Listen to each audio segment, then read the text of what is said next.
کہ تیری جب کے دید ہوگی جبھی میری عید ہوگی، تیری جب کے دید ہوگی جبھی میری عید ہوگی، میرے خواب میں تم آنا، میرے خواب میں تم آنا، مدنی مدینے والے، مدنی مدینے والے، حسنین کے نانا مدنی مدینے والے، زہرا کے بابا مدنی مدینے والے، مدنی مدینے والے،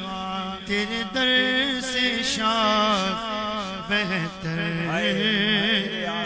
تیرے آستان سے بڑھ کر، تیرے در سے شاخ بہتر، تیرے آستان سے بڑھ کر ہے بھلا کوئی ٹھکانہ، ہے بھلا کوئی ٹھکانہ، مدنی مدینے والے، مدنی مدینے والے، مدنی۔ اتنی مبارک جگہ پر آئے ہیں تو ضرور عیدی ملے گی انشاءاللہ، عیدی لے کر جائیں گے انشاءاللہ۔ ماشاءاللہ اتنی مبارک جگہ ہے۔ ابھی امام صاحب نے قبلہ نے بتایا کہ دربار شریف کا فیضان کیسا جاری ہے کہ برسوں سے یہاں اس فیضان کی برکت سے کئی غیر مسلم کلمہ پڑھ کر مسلمان ہوئے، اور یہ بھی بتایا گیا کہ ہمارے امام صاحب کے ہاتھ پر 13 غیر مسلموں نے کلمہ پڑھ کر اسلام قبول کیا۔ تو دیکھیں کیسا تصرف جاری ہوتا ہے ان اولیاء کرام کا کہ اپنی زندگی میں تو اسلام کو پھیلایا، مگر سبحان اللہ روحانیت کا یہ عالم ہوتا ہے کہ لوگ یہاں آ کر جو ہے وہ کس طرح فیضان حاصل کرتے ہیں۔ تو اللہ کریم صاحب مزار پر کروڑوں رحمتوں کی بارش نازل فرمائے اور ان کے فیوز و برکات سے ہم سب کو مالا مال فرمائے۔ یہ چادر میرے ساتھ جائے گی انشاءاللہ، میں اپنے ساتھ لے جاؤں گا تو انشاءاللہ اس کی برکتیں ملیں گی انشاءاللہ۔ درود پاک پڑھنے کے بے شمار فضائل و برکات ہیں۔ فضائل درود تو ہم سنتے رہتے ہیں، مگر آج میں وہ جو حدیث آپ کے سامنے پیش کروں گا تو یہ بڑی کمال کی یوں حدیث ہے کہ ایک ایسا انعام ہے کہ جس دن اس انعام کو اربوں لوگ ترس رہے ہوں گے، اور وہ انعام کیا ہے کہ جب قیامت کا دن ہوگا، سورج 1 میل پر ہوگا، زمین تانبے کی ہوگی، لوگ پیاس کے مارے پیاس کی شدت میں پریشان ہوں گے، تو اس وقت اللہ کے عرش کے سوا کوئی سایہ نہ ہوگا۔ اب امیجن کریں جون جولائی کی کراچی میں گرمی ہو اور کوئی آپ کو دھوپ میں کھڑا کر دے کہ ذرا 15 منٹ کھڑے ہو میں آ رہا ہوں، آپ فوراً کوئی سایہ ڈھونڈیں گے، یار 15 منٹ ایسی دھوپ میں کیسے کھڑا رہوں گا؟ 45 ڈگری ٹیمپریچر، 47 اس سے زیادہ نہیں ہوتا۔ مگر قیامت کے دن کا ٹیمپریچر کیا ہوگا جب سورج 1 میل پر ہوگا، اور 15-20 منٹ نہیں، 50,000 سال کا دن ہوگا، اور سایہ ایک ہی ہوگا۔ تو سوچے اہل محشر کتنا تڑپ رہے ہوں گے کہ کاش ہم کو یہ سایہ مل جائے، اور سایہ بھی کس کا؟ اللہ کے عرش کا سایہ ہوگا۔ اس میں مختلف حدیثیں ہیں، مگر آج جو حدیث میں آپ کے سامنے پیش کر رہا ہوں کہ نبی پاک نے فرمایا قیامت کے روز اللہ پاک کے عرش کے سوا کوئی سایہ نہ ہوگا، 3 شخص اللہ پاک کے عرش کے سائے میں ہوں گے۔ 3 قسم کے لوگ ہوں گے، there are 3 categories۔ نمبر 1 میرے آقا نے فرمایا وہ شخص جو میرے امتی کی پریشانی کو دور کرے۔ زندگی ایسے گزاری ہے پیارے اسلامی بھائیوں، لوگوں کی پریشانیاں دور کریں، پریشانیاں پیدا نہ کریں۔ کچھ لوگ ایسے ہوتے ہیں جو پریشانیاں پیدا کر رہے ہیں، تکلیف دے رہے ہیں، طنز کر رہے ہیں، مشکل کر رہے ہیں، دھمکیاں دے رہے ہیں، روب جما رہے ہیں۔ نہیں، جو لوگوں کے لیے پریشانیاں پیدا کرے گا سوچے اس کا کیا حال ہوگا۔ جو پریشانی دور کرتا ہے نا اس کی دنیا میں بھی خیر ہو جاتی ہے، اور اس سے بڑی خیر کیا ہوگی کہ آخرت میں اللہ کے عرش کا سایہ نصیب ہو جائے گا۔ اچھا، اب ایک اور حدیث پاک ہے یہ پریشانی دور کرنے والی، میں آپ کو بات بتاؤں۔ حدیث پاک کا خلاصہ ہے کہ جو کسی بندے کی پریشانی دور کرتا ہے نا اللہ اس کی پریشانی دور فرما دیتا ہے، اور دنیا اور آخرت کی پریشانی دور فرما دیتا ہے۔ میں کبھی کبھی سوچتا ہوں جتنی ہماری پریشانیاں ہیں، ہم میں سب کے ساتھ کوئی نہ کوئی پرابلم ہوگی، میری پریشانی یا آپ کی پریشانی حل کرنا ہمارے ہاتھ میں نہیں ہے.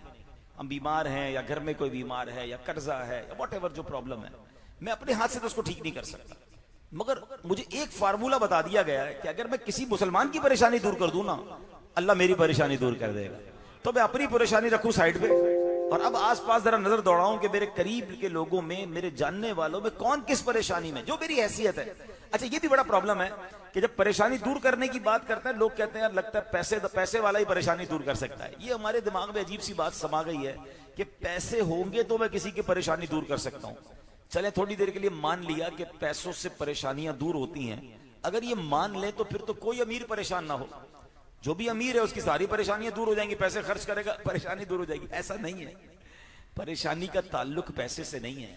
پریشانی دور کرنے کے بہت سارے طریقے ہیں. آپ کسی کو میٹھے بول بول کے اس کا غم دور کر سکتے ہیں, اچھی بات کر کے اس کا غم دور کر سکتے ہیں, دلاسا دے کر اس کے ساتھ کچھ وقت بتا کر اس کے لیے کوئی اچھی سی سفارش کر کر, جو بھی جائز طریقہ ہے. بہت سارے طریقے جس سے آپ مسلمان کی پریشانی دور کر سکتے ہیں.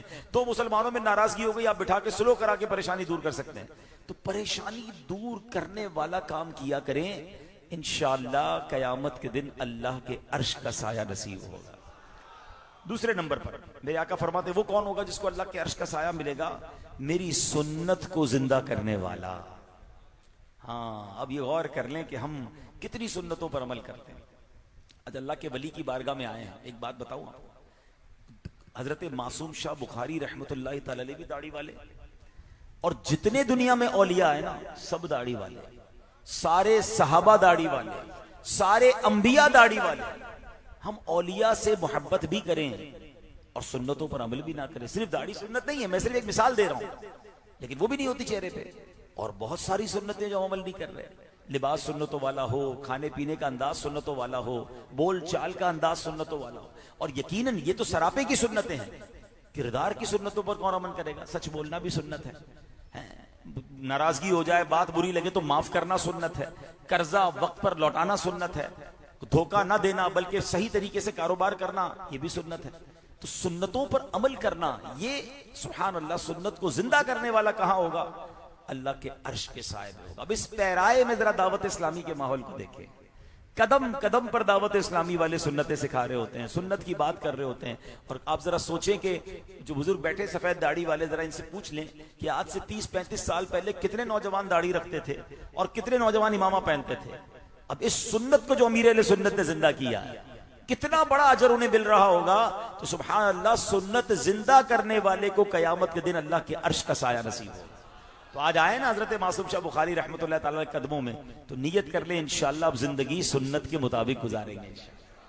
تیسرے نمبر پر میرے آقا فرماتے ہیں مجھ پر کثرت سے درود پڑھنے والا, اس کو بھی اللہ کے عرش کا سایہ نصیب ہوگا. اب بتائیں کہ پورے دن میں کتنی بار درود پڑھتے ہیں؟ عادت بنائیں اپنی, فضول باتوں سے بچیں, موبائل فون کے استعمال سے بچیں, اور اپنی زبان کو ذکر و درود سے تر رکھیں. اللہ مجھے اور آپ کو کثرت سے درود پاک پڑھنے کی توفیق عطا فرمائے. مل کر محبت کے ساتھ باآواز بلند درود پاک پڑھ لیں. صلو علی الحبیب صلی اللہ تعالی علی محمد صلی اللہ علیہ وسلم. آپ کو واقعہ سنانا ہے, ہزاروں سال پرانا, اور ایسا واقعہ ہے جس سے بہت سارے کانسیپٹ کلیئر ہوں گے. اولیاء کرام کی کرامات کیا ہے, اس کی حقیقت قرآن و حدیث کی روشنی میں وہ بھی سمجھ آئے گی. اور اللہ کریم کن مبارک جگہوں پر جا کر ہم دعا کریں تو دعا کو قبول فرماتا ہے, وہ بھی انشاءاللہ سیکھنے کو ملے گا. واقعہ ہے حضرت حنا کا واقعہ ہے, اور وہ والدہ ہیں حضرت مریم رحمت اللہ تعالی علیہا کی. حضرت مریم کون ہے؟ وہ حضرت بعد میں حضرت عیسیٰ علی نبینا علیہ الصلوۃ والسلام کی والدہ بنی. اچھا, آپ کی یعنی بی بی مریم کے جو والد تھے ان کا نام عمران, اور والدہ کا نام تھا بی بی حنا رحمت اللہ تعالی علیہا. بی بی مریم کے والد حضرت عمران یہ اللہ پاک کے نبی حضرت زکریا علیہ السلام کے ہم زلف تھے. حضرت عمران کی زوجہ حضرت زکریا علیہ الصلوۃ والسلام کی زوجہ محترمہ یہ دونوں بہنیں تھیں. ٹھیک ہے, اب حضرت عمران اور حضرت حنا کی شادی کو ایک عرصہ گزر گیا تھا, مگر اولاد کی نعمت نہیں ہو رہی تھی. وقت گزرتا گیا, اب یہ عمر کے اس حصے میں پہنچ گئے کہ جہاں نارملی اولاد نہیں ہوتی, یعنی بڑھاپے میں پہنچ گئے, امید ختم ہو گئی.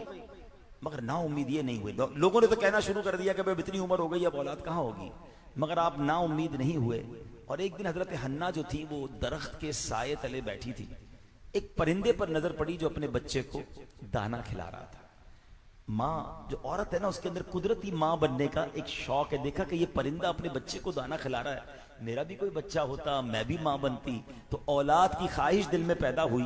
تو آپ نے ایک نظر مان لی کہ اگر اللہ کریم نے مجھے بیٹا دیا تو میں اسے بیت المقدس کے لیے وقف کر دوں گی. اولاد ہو گئی تو وہ اولاد بیت المقدس کی خدمت کے لیے وقف کر دوں گی. اچھا, اس دور میں بیت المقدس کی جو خدمت کے لیے وقف کیے جاتے تھے نا وہ لڑکے ہوتے تھے, لڑکیوں کو وقف نہیں کیا جاتا تھا. بچے بالغ ہونے تک وہاں خدمت کرتے, بالغ ہونے کے بعد ان کی مرضی ہوتی کہ بیت المقدس کی خدمت کرتے رہتے یا جیسے لائف گزارنی ہے بعد میں وہ زندگی گزارتے. شب و روز گزرتے گئے, اللہ پاک نے کرم کیا, آپ حاملہ ہو گئی ہیں, اولاد کی خوشخبری ملی. اور کچھ عرصے کے بعد حضرت حنا کے ہاں ولادت ہوئی, مگر وہ ولادت بیٹے کی نہیں ہوئی, بیٹی کی ولادت ہوئی. اچھا, خوشی کا موقع تھا لیکن بیٹے کی امید پر نظر مان چکی تھی کہ بیٹا ہوگا تو میں بیت المقدس کے لیے وقف کر دوں گی. ہوئی بیٹی تو اب آپ جو ہے وہ بظاہر تو ناممکن ہو گیا. آپ نے بیٹی کا نام مریم رکھا, اور چونکہ آپ بیت المقدس کی وقف کرنے کے لیے نیت کر چکی تھی تو کپڑے میں لپیٹا بچی کو اور بیت المقدس کی طرف چل پڑی. بیت المقدس میں اس وقت 4000 خدام رہتے تھے, ان کے سردار 27 یا 70 تھے, اور ان سب کے سردار جو تھے ان کے امیر حضرت زکریا علیہ نبینا علیہ السلام جو اللہ کے نبی تھے. حضرت حنا اپنی بیٹی کو لے کر وہاں پہنچی اور ان سب علماء کے سامنے کہا کہ دیکھیں یہ میری بیٹی ہے, میں نے تو اس کو اللہ کی عبادت کے لیے بیت المقدس کی خدمت کے لیے وقف کر دیا ہے. اگرچہ لڑکیاں اس خدمت کے لیے قبول نہیں کی جاتی لیکن چونکہ میں وقف کر چکی ہوں میں اسے لوٹا کر گھر بھی نہیں لینے جاؤں گا, اب آپ اس کو قبول فرما لیں. اب ان علماء کرام نے جب یہ سنا اپنے لیے عزت سمجھا اس کو, لیکن اب یہ ذمہ داری کون سنبھالے کہ اس بچی کو چائلڈ ہوڈ سے بچپن سے ہی تربیت بھی کرے اور پھر اس کو ایک قابل بنائے کہ وہ بیت المقدس کی خدمت کرے. تو یہ ذمہ داری حضرت زکریا علیہ نبینا علیہ السلام نے لی, جو اس بچی کے خالو بھی تھے, اللہ کے نبی بھی تھے, اور بیت المقدس کے تمام خدمتگار علماء کے سردار بھی تھے. اب آپ نے کیا کیا کہ فرش مسجد سے تھوڑا بلند کر کے ایک کمرہ بنایا اور اس بچی کو وہاں رکھا. آپ کے سوا وہاں کوئی نہیں جاتا تھا, کھانے پینے وغیرہ کا سامان ضرورت کی چیزیں آپ وہاں اس کو پہنچا دیتے تھے, اور واپسی پر دروازہ بند کرتے تالا لگا کر واپس آتے تھے, کوئی اور نہیں جاتا تھا اس کمرے میں.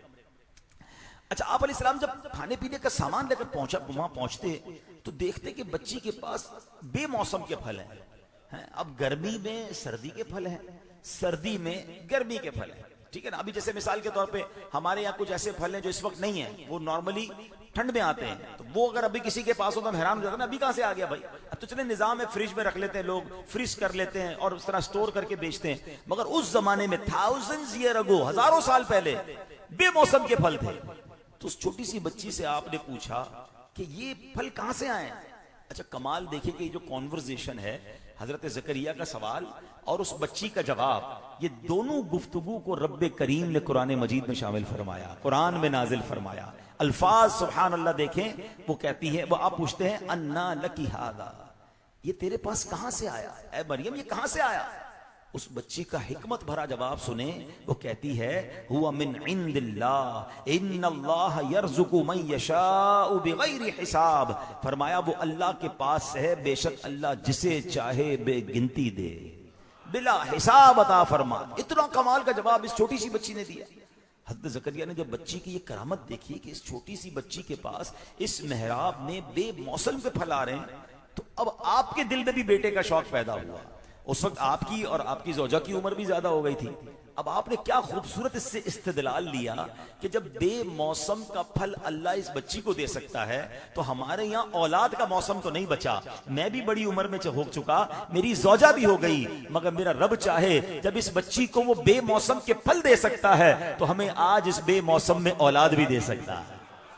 تو اب کمال کیا کیا حضرت زکریا علیہ السلام نے کہ آپ نے سبحان اللہ اس بچی کی جہاں عبادت کی جگہ تھی نا, اسی جگہ پر جا کر جہاں یہ گفتگو ہوئی ہے, وہ بچی جہاں رہتی تھی وہاں جا کر, کہیں اور نہیں, اسی جگہ جا کر, اب ذرا یہ جملہ یاد رکھیے گا, وہاں جا کر بارگاہ الہی میں دعا کی, اے مولا مجھے اس بڑھاپے میں خاص اپنی طرف سے ایک پاک اور کیا اللہ کی بارگاہ میں عرض کی، یہاں پکارا زکریا نے اپنے رب کو، بولا اے رب میرے مجھے اپنے پاس سے دے ستھری اولاد، بے شک تو ہی دعا سننے والا ہے۔ اب جو اس پوری آیت میں خوبصورت بات سمجھنے والی ہے نا، ہنالک دعا زکریا ربا، کیا کہا اللہ نے؟ یہاں پکارا، ایگزیکٹلی اس جگہ جا کر حضرت زکریا نے اپنے رب کو پکارا۔ ارے آپ تو اللہ کے نبی تھے، جہاں سے پکارتے رب کو پکار سکتے تھے۔ ایگزیکٹلی حضرت مریم کی اس محراب میں جا کر، حضرت مریم کے اس مقام پر جا کر اپنے رب کو پکارا۔ سبحان اللہ، یعنی اللہ کے نبی بھی یہ جانتے تھے کہ اللہ والے جہاں ہوں، جہاں ان کا وقت گزرا ہو، وہاں جا کر دعا مانگی جائے اللہ دعا سن لیتا ہے، اللہ دعا قبول فرماتا ہے۔ اور ایسا ہی ہوا، اللہ پاک نے ان کی دعا کو قبول فرمایا۔ کچھ عرصے کے بعد ان کے یہاں نیک اور صالح پر فرزند پیدا ہوا۔ ذرا سوچو تو صحیح، دعا قبول کیسے ہوئی؟ بیٹا بھی ملا، اس بیٹے کا نام یحییٰ رکھا گیا، اور حضرت یحییٰ کو بھی اللہ نے نبوت سے سرفراز فرما دیا۔ والد بھی نبی اور آپ کے بیٹے بھی نبی، سبحان اللہ۔ اب کیا ہوا؟ حضرت مریم کا مرتبہ پھر کیسا آگے بڑھا؟ ابھی تو بچپن کا یہ عالم ہے نا، جوانی میں کیا ہوا کہ اللہ کریم نے آپ کو بغیر باپ کے حضرت عیسیٰ علیہ نبینا علیہ الصلوۃ والسلام جیسا فرزند عطا فرمایا۔ اللہ اکبر، یہ کیسا امیزنگ اور خوبصورت واقعہ ہے جس سے ہمیں کتنی ساری باتیں کو سیکھنے کو ملتی ہیں۔ علماء نے اس قرآنی واقعے کے تحت بہت ساری باتیں، بہت سارے لیسن ہمارے لیے بیان فرمائے۔ نمبر ایک، جو اللہ پاک کی رحمت سے امید رکھتا ہے اس کی امید پوری ہوتی ہے۔ امید حضرت حنا نے نہیں چھوڑی، انہیں مریم رضی اللہ تعالیٰ عنہ ملی۔ امید حضرت زکریا نے نہیں چھوڑی، انہیں حضرت یحییٰ علیہ نبینا علیہ الصلوۃ والسلام ملے۔ تو پتہ چلا ہم کسی بھی مشکل میں ہیں، ہم کسی بھی پریشانی میں ہیں، ہم کسی بھی دکھ میں ہیں، امید نہ چھوڑا کریں۔ اللہ سے نا امید لوگ ہو جاتے ہیں جناب، بعض اوقات 2-4 سال مسئلہ حل نہ ہو تو شکوے شکایت کرنے لگ جاتے ہیں۔ آپ جانتے ہیں خلیل اللہ کسے کہا جاتا ہے؟ کن کا لقب ہے بتائیں گے آپ؟ حضرت ابراہیم علیہ نبینا علیہ السلام۔ خلیل کہتے کس کو ہے؟ دوست کو، اللہ کے دوست ہیں۔ اور آپ کو پتا ہے آپ کو حضرت اسماعیل علیہ نبینا علیہ السلام کتنی عمر میں عطا ہوا؟ اپنے 99 سال کی عمر تک دعا کی۔ حضرت ابراہیم نے 99 سال کی عمر تک دعا کی، اور 99 سال کی عمر میں آپ کو حضرت اسماعیل علیہ نبینا علیہ السلام ملے۔ آپ مایوس نہ ہوئے، آپ معاذ اللہ بدظن نہ ہوئے، آپ نے کمپلین نہ کی، خلیل اللہ ہے۔ اور ہم گناہگار ہوتے ہوئے بھی تھوڑا عرصہ نکل جائے دعا قبول نہ ہو تو شکوے شکایات کے جناب بازار پہ جا کے مانگا، فلاں جگہ جا کے دعا کروائی، فلاں بزرگ سے دعا کروائی۔ نہیں جناب، اگر تاخیر ہے تو اس میں بھی کوئی مہربانی ہے، اس میں بھی اللہ کی کوئی حکمت ہے۔ بلکہ ایک عشق والی بات بتا دوں، اب تاخیر انشاءاللہ بری نہیں بلکہ بعض صورتوں میں اچھی لگے گی کہ سبحان اللہ روایتوں میں یہ مضمون ملتا ہے کہ جب کوئی، چلے اس کو ایک اور چیز سے ریلیٹ بھی کر دیتا ہوں۔ بعض اوقات یہ بھی لوگ کہہ رہے ہوتے ہیں یار میری دعا تو قبول نہیں ہوتی، ایک دوست ہے وہ نماز بھی نہیں پڑھتا، وہ روزے بھی نہیں رکھتا، کام بھی الٹے کرتا ہے، اس کے سارے کام سیدھے، میں نماز بھی پڑھ رہا ہوں، روزے بھی رکھتا ہوں، صدقہ خیرات بھی کرتا ہوں، میرے کام بڑے مشکل سے ہوتے ہی نہیں، مسئلہ حل نہیں ہوتا۔ شیطان ہے نا وسوسے ڈال رہا ہے۔ اب سنو، روایتوں میں آتا ہے کہ جب کوئی فاسق، فاجر، کافر اللہ سے دعا کرتا ہے نا، اللہ فرشتوں سے فرماتا ہے اس کا کام جلدی کر دو، مجھے اس کا مانگنا پسند نہیں آ رہا، جس کو جلدی فارغ کرو۔ اور جب اللہ کا کوئی پیارا اللہ سے دعا کرتا ہے نا، اللہ فرشتوں سے فرماتا ہے اس کا کام ابھی مت کرنا، اس کو اور مانگنے دو، اس کا مانگنا مجھے پسند آ رہا ہے، اس کا پکارنا پسند آ رہا ہے۔ یار سچ بتاؤ، میں جو مانگوں وہ مل جائے وہ اچھا، یا کبھی ایک بار رب فرشتوں سے فرما دے کہ میرے بندے کو اور مانگنے دو، مجھے اس کا مانگنا پسند آ رہا ہے، تو جلدی نہیں مچانی، مانگتے رہیے۔ سبحان اللہ، دعا مانگنے میں فائدہ ہی فائدہ، نقصان نہیں۔ روایتوں میں آتا ہے دعا 3 باتوں سے خالی نہیں ہوتی۔ اب میں اس کو تھوڑا سا دنیا کی ایگزامپل میں سمجھا دوں کہ اگر میں آپ کو یہ کہوں کہ آپ جب دعا مانگیں گے نا، 3 گفٹ باکس ہیں، 3 میں سے ایک گفٹ باکس ملے گا، اور تینوں کمال کے ہیں۔ اب آپ سوچیں کتنی دعا مانگیں گے، ہر دعا میں گفٹ ملے گا، ہر دعا میں گفٹ ملے گا۔ اور میں آپ کو حدیث پاک سنانے جا رہا ہوں، آقا علیہ السلام فرماتے دعا 3 باتوں سے خالی نہیں ہوتی، 3 میں سے ایک چیز ضرور ہو جاتی ہے۔ نمبر 1، یا تو وہ جو مانگتا ہے اس کو مل جاتا ہے، ہم جو مانگتے ہیں ہم اسی کو اصل میں سمجھتے ہیں دعا قبول ہوئی نا، کہ یار ملا نہیں تو اس کا مطلب دعا قبول نہیں۔ آقا فرماتے یا تو جو وہ مانگتا ہے وہ مل جاتا ہے، یا اس دعا کی برکت سے اس پر آنے والی کسی مصیبت کو ٹال دیا جاتا ہے۔ تیسرے نمبر پر فرمایا یا اس کے لیے قیامت کے دن ثواب جمع کر دیا جاتا ہے. جب وہ بروز قیامت پہنچے گا اور پہاڑ جتنی نیکیاں دیکھے گا تو وہ اللہ سے کہے گا مولا میں نے تو یہ نیک اعمال نہیں کیے. تو ارشاد ہوگا یہ وہ دعائیں ہیں جو تم نے دنیا میں مانگی تھیں وہاں قبول نہ ہوئیں, ان کا اجر آخرت کے لیے جمع کر دیا گیا. حدیث کے الفاظ ہیں بندہ تمنا کرے گا کاش دنیا میں کوئی دعا قبول ہی نہ ہوتی, اتنا اجر مجھے آخرت میں مل رہا ہے. اس کا مطلب یہ ہوا جب جب میں نے دعا مانگی, جب جب اللہ کو پکارا ہے, اس کا مجھے بینیفٹ ضرور ہوا ہے. اگر آنکھوں سے نظر نہیں آ رہا تو میرے رب نے بہتر فیصلہ فرمایا ہوگا. اب مثال کے طور پہ آپ نے دعا مانگی یا اللہ کاروبار میں برکت دے, عرس پر بھی گیا ہوں, حضرت معصوم شاہ بخاری کے مزار پر بھی گیا اور جناب رات بھر عبادت کرتا رہا اور دعا رب سے مانگی, مگر کاروبار میں برکت تو نہیں ہوئی. رمضان میں بھی 15,000 کی سیل تھی, رمضان کے بعد بھی جناب 12,000 کی ہو گئی کیونکہ عید بھی چلی گئی, سیل تو نہیں بڑی. لوگوں نے کہا تھا دعا مانگو تو قبول ہو جائے گی. مجھے بتائیں آپ کی سیل 15,000 سے دکان کی 20,000 ہو جائے یہ اچھا ہے, یہ اللہ نہ کرے دکان میں آگ لگنے والی تھی اللہ نے وہ آگ بجھا دی, اللہ نے وہ آگ ٹال دی. آپ کا میرا ایکسیڈنٹ ہونے والا تھا, ٹانگ ٹوٹنے والی تھی, اللہ نے اس آفت کو دور کر دیا اس دعا کی برکت سے, تو وہ زیادہ بہتر ہوا. یا میرا کاروبار بڑھ جاتا. تو اللہ کے فیصلوں پر یقین رکھیں نا. اور کچھ چیزیں تو محسوس بھی ہوتی ہیں, آپ کو بھی ہوتی ہوں گی یار, چلتے چلتے ہم بچ جاتے ہیں کسی ایکسیڈنٹ سے, نہیں ہوتا, بریک لگا دیتے ارے یار بچ گیا, گرتے گرتے بچ گیا, بچہ گرتے گرتے بچ گیا, اچانک آپ دیکھتے ہیں 1 سیکنڈ 5 سیکنڈ 2 سیکنڈ کے فرق سے میں کسی حادثے سے بچ گیا. یہ کیسے بچ گیا؟ یہ کوئی دعا تھی, یہ کوئی صدقہ تھا, یہ کوئی نیکی تھی جو آپ کے آڑے آئی ہے اور آپ کو اس مصیبت سے بچایا ہے. آپ کوئی کاروبار شروع کرنے لگے تھے, ایسا کئی بار ہوا ہوگا کسی کاروبار میں, کسی رشتے میں, کسی معاملے میں وہ کام جب نہیں ہوا آپ کو بڑا افسوس ہوا ہوگا کہ یار یہ کام ہو جاتا تو کمال ہو جاتا, مگر تھوڑے عرصے بعد پتا چلتا ہے کہ یار اللہ نے بچا لیا, اس کام میں اور دوست گئے تھے وہ تو پھنس گئے, ان کے تو پیسے خراب ہو گئے, ان کا فلاں نقصان ہو گیا. یار اللہ نے کتنا اچھا میرے لیے فیصلہ فرمایا. اس وقت سمجھ نہیں آتا مگر بعد میں بعض اوقات دکھا بھی دیا جاتا ہے. تو یقین کریں نا اللہ پر.